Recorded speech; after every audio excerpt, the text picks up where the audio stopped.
On March 10, 1945, Tokyo burned. By dawn, more than 100,000 were gone. Most were women, most were children. Most never even saw the flames, they felt the air leave first. This wasn't Hiroshima, it wasn't Nagasaki. It was a fire so wide it turned the city into a single furnace. And for the families buried under their own homes, there were no last goodbyes, only prayers whispered beneath collapsing ceilings, their voices fading before the fire reached them.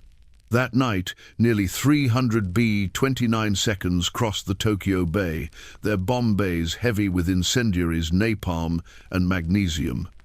The US called it a precision attack on the industrial heart of Japan. But what those crews saw below wasn't factories. It was neighborhoods, wooden houses stacked tight, alleys narrow as corridors, a city built of paper, ready to burn. What history remembers are numbers. But what we often forget are the sounds, the crack of timber, the scream of a mother, the hush of a prayer before smoke filled the lungs. Tonight, we'll go back to that night, to the homes that fell, to the families who waited for rescue that never came, and to the last prayers that never reached the sky. They didn't see the planes. They heard them. Just after midnight, the hum began, distant, steady, like thunder that refused to fade. Children stirred in their sleep. Mothers froze at the sound. They had heard air raids before, but this one was different. The noise didn't pass over, it grew multiplied until the entire sky vibrated. In the small district of Koto, a father named Saburo Tanaka stepped outside. He looked up and saw faint, glinting dots in the moonlight, hundreds of them. He whispered to his wife, "It's only reconnaissance." But then came the sirens. Across Tokyo, bells began clanging, dogs barked, and somewhere a temple gong sounded. Families rushed to prepare buckets of water, sandbags, towels dipped in wells. They had done these many times, but no one had ever seen the sky this full. Saburo's youngest daughter, Emiko, only 6, clutched her rag doll and asked, "Papa, will they drop the big ones again?" He smiled, because that's what fathers did when they had no answers. The first explosions came from the east. A low boom, then another, and another like giant footsteps walking closer. From the rooftops, people saw the first flashes, bright red streaks cutting through the darkness, followed by white sparks cascading down. They weren't bombs made to blast, they were bombs made to burn. Within minutes, the wooden houses of the Shitamachi district, the heart of old Tokyo, were ablaze. The fire spread faster than the sirens could warn. Families, believing their homes were their safest shelter, fled underground into cellars, into storage rooms, beneath the floors. They thought concrete and soil would protect them. But above them, the fire began to breathe. It roared, feeding on tatami mats, paper walls, futons, kimonos, everything that made a house a home. The oxygen thinned, the air turned heavy, and down below, in the cellars, they started to whisper prayers. "Please, let it pass. Please, let it end soon." But the engines kept coming, wave after wave. And soon, it wasn't the blast they feared, it was the sound of wood cracking overhead. The bombs didn't stop. They came in patterns, rows, ribbons, grids of fire stitched across the city. Each cluster exploded, scattering burning jelly that clung to everything it touched. A tatami mat, a child's kimono, the paper door once hit, there was no saving them. By 1:30 a.m., the entire Koto ward was burning. Flames leapt from house to house, carried by a fierce wind. People ran through the narrow alleys, clutching buckets, babies, or both. But the fire wasn't chasing them, it was surrounding them. Inside one small home, the Ishikawa family had taken refuge under the kitchen table. Father, mother, 2 sons, and the grandmother, who couldn't move fast enough to reach the shelter. When the windows shattered, the father shouted, "Down! Stay low!" The air filled with smoke and glass dust. Then, with a groan like a dying beast, the ceiling began to buckle. The first beam fell with a heavy crack. Then another. The table trembled. In an instant, half the roof collapsed, pinning the mother's legs beneath debris. Her name was Miyako. She told her sons to crawl toward the corner where the air still felt cold. Her husband tried to lift the beam, burning his hands on the hot wood. It wouldn't move. He called for help, but no one answered. Outside, the world was screaming too loudly to hear. Under that wreckage, Miyako pressed her palms together. "Kami-sama, just keep them safe." Her voice was calm, too calm.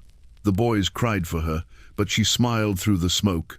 Within minutes, the floorboards above them caught fire, and the house that once held laughter began to breathe out heat. In hundreds of homes across Tokyo, the same scene repeated: walls crumbling, ceilings falling, beams pinning families in the dark. They weren't dead yet, but the air had begun to turn to poison. The smell of burning tatami mixed with human breath. People coughed, then gasped, then whispered their last hopes through dust and smoke. In some cellars, candles flickered, lighting faces coated in soot. In others, silence already reigned, broken only by the slow creak of burning wood above. And for those still conscious, one fear replaced all others, not dying but being forgotten under the rubble. At first, the trapped still believed rescue would come. They shouted names through the cracks. "Is anyone there? Can you hear me?" But the roar of fire drowned out everything. The cellars were black, no light, no air movement, only heat pressing from above. Walls sweated, plaster peeled, and the air felt thick, like breathing through a wet cloth. For those beneath the wreckage, time dissolved. There was only darkness and prayer. In one basement on the edge of Asakusa, a mother and her teenage daughter sat wedged between collapsed beams. The mother held a small Buddhist talisman, worn smooth from her thumb. The daughter whispered, "Mama, can we go now?" Her mother replied softly, "Not yet. Just pray. They'll find us soon." But soon became never. Across the city, trapped families prayed in every tongue Japan knew, Buddhist chants, Christian whispers, Shinto hymns, all rising together like one trembling plea. In a shelter beneath Honjo, a group of neighbors began reciting the Heart Sutra, voices quivering in rhythm with the fire above. Form is emptiness, emptiness is form. By the third repetition, half their voices were gone. A few tried to dig their way out. Men scraped at the soil with bare hands until their nails tore away. Women struck the beams with broken pots, gasping for air. Children called for mothers who no longer answered. Yet even in that suffocating dark, humanity flickered. One survivor later wrote, "Someone's hand found mine. I don't know whose. We just held on until the heat stopped hurting." Those trapped didn't see the firestorm. They felt it. The air grew hotter with every breath, as if the walls themselves were exhaling flame. And when prayers turned to coughing, some tried to sing to fill the space with sound, as though noise could hold death at bay. But outside, the oxygen was vanishing. Above them, the inferno consumed every breath the city had left, and inside the rubble, one by one, the prayers grew faint, then stopped. At 1:30 a.m., the fire changed. It no longer burned, it moved. Like a living thing, it swept through the narrow alleys, climbing walls, crossing rivers, and consuming air faster than lungs could draw it. Fire met fire. Each street became a furnace, pulling in wind from every direction. By 2 a.m., the temperature in parts of Honjo reached over 1,000 degrees. The flames didn't just light the night, they made their own weather. Outside, people ran. They tried to flee toward the canals, the bridges, the open spaces near the Sumida River. But the firestorm pulled them back, a cyclone of burning air, dragging everything into its canter. Horses collapsed, roof tiles glowed red. and the screams turned to coughing. Then silence. Beneath the rubble, the trapped felt it first not as flame, but as breath. The air grew hotter, then heavier. The oxygen disappeared. Some thought rescue teams were near because the crackling above grew louder, but it wasn't rescue. It was the fire, crawling through the broken floors, reaching into every gap and crack. The Ishikawa family's eldest son, Haru, remembered what happened next. It sounded like rain at first, then the wood above began to glow red, and the rain became fire. Those who tried to climb out met walls of flame. One woman was found later halfway through a window, her arms reaching for air, her hair burned away. Another man broke through his cellar door only to find the entire street outside was gone, replaced by swirling embers and wind. By now, the great Tokyo firestorm was unstoppable. The B-29 seconds had left hours ago, but their work continued the ground. The city had become its own bomb, feeding on itself. For the families buried below, the end came quietly. Some fainted from lack of air.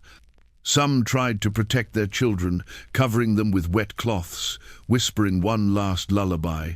Many never screamed there was no breath left to. A soldier helping with rescue days later wrote in his diary, "We found them in the same positions they had lived, mothers holding babies, fathers covering their families. Their prayers had turned to silence long before the flames reached them. The fire didn't just take lives, it took voices, very proof that someone had once called out for help, and when the city finally went dark again, there was nothing left to hear." When dawn came, Tokyo was gone. The rising sun did not bring warmth, only light, revealing what the night had done. The firestorm had moved on, but the smoke hung low, heavy and bitter. From the air, the city looked like a single sheet of ash. From the ground, it looked like the end of the world. Rescue teams, soldiers, civilians, monks moved in with carts and shovels. The streets had melted, bridges twisted like paper. Even iron water pumps stood bent, glowing dull red from the heat they had endured. Everywhere they turned, they found the same thing, silence.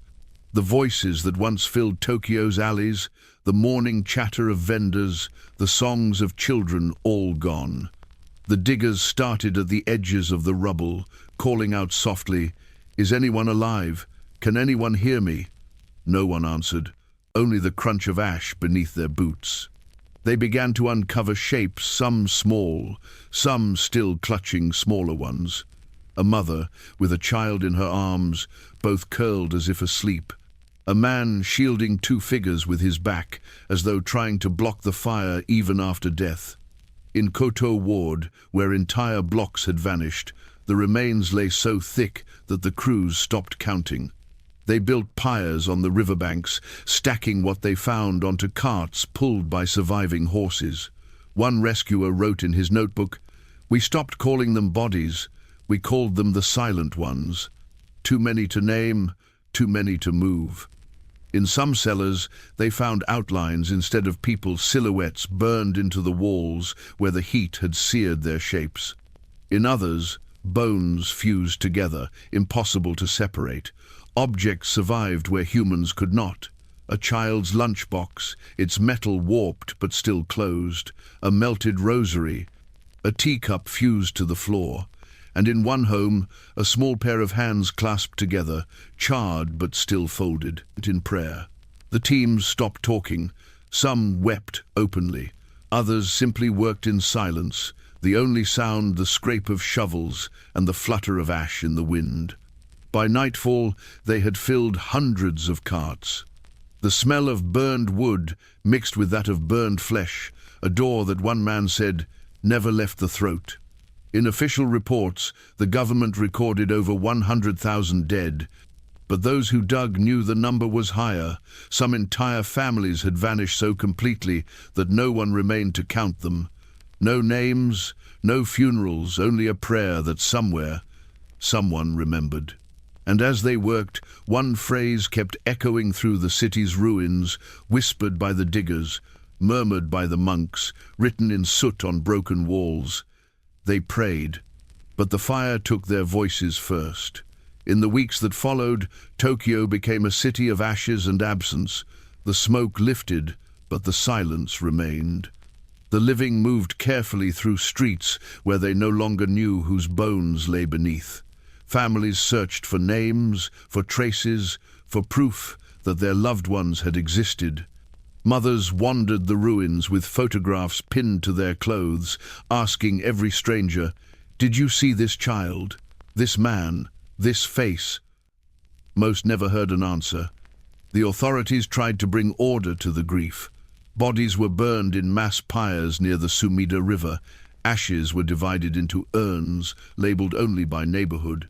In some cases, a single urn held the remains of 100 souls. Each one marked simply, "Unknown." The 10th of March, 1945. Temples filled with offerings, shoes, toys, hairpins, bits of porcelain, all that survived of the dead. One priest at Yokoamicho Park recorded, "The mothers brought sandals, not bones. They placed them on the altar and said, 'This was my son's. This is all I have.'" In time, Tokyo began to rebuild. Bricks replaced wood, and streets widened where alleys once were. Children were born, who never smelled smoke, never heard the thunder of engines, never saw the sky rain fire. But beneath the new foundations, the old prayers remained sealed into the earth. Some survivors tried to speak of that night. Most could not. The memories clung like soot, impossible to wash away, impossible to share. One woman who lost her parents in the air raid wrote decades later, "I stopped lighting incense. I didn't want the smell of burning in my home ever again. The monuments came slowly, small stones, modest plaques, quiet ceremonies. At first, no one came. Then, as the years passed, the crowds grew thinner again, and the names faded from memory, as gently as ash from an old photograph.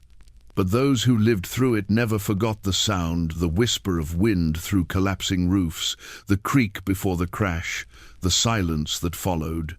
When asked why she never left Tokyo after the war, one survivor said, "Because my family never did. They're still here under the streets, under the houses. Every step I take, I hear them." The city healed, but not completely. It learned to hide its ghosts beneath neon lights and skyscrapers, beneath the laughter of new generations. But at night, when the wind blows from the bay and the sirens of distant ambulances echo, the old Tokyo breathes again, faint, trembling, remembered. When people speak of Tokyo today, they speak of neon lights, bullet trains, and crowds that never sleep. But under every street lies the memory of a night when the city did not breathe at all. On March 10th, 1945, more civilians died in one night than in any other air raid in human history. No atomic flash, no single explosion. Just fire, deliberate, planned, repeated, until the map of Tokyo glowed red from edge to edge. The US called it Operation Meeting House. Historians call it strategy. But for the families who prayed beneath their homes, it was neither. It was the night their world vanished, not only in flame, but in silence.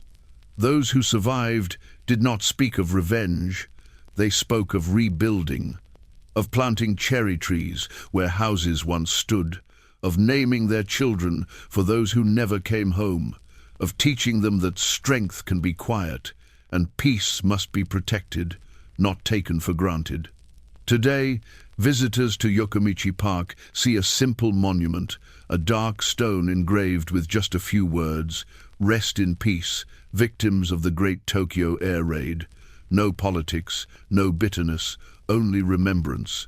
The ashes of 100,000 lie beneath it, among them the hands that once clasped together under a collapsing ceiling, the voices that once whispered prayers before the fire stole the air. For those who listen closely, Tokyo still speaks not in the roar of trains or the chatter of crowds, but in the hush between them. a silence deep enough to hold the memory of every family that prayed that night. And so, when we say, "never again," it should not be spoken loudly. It should be whispered softly, reverently, like the voices under the rubble that never reached the sky.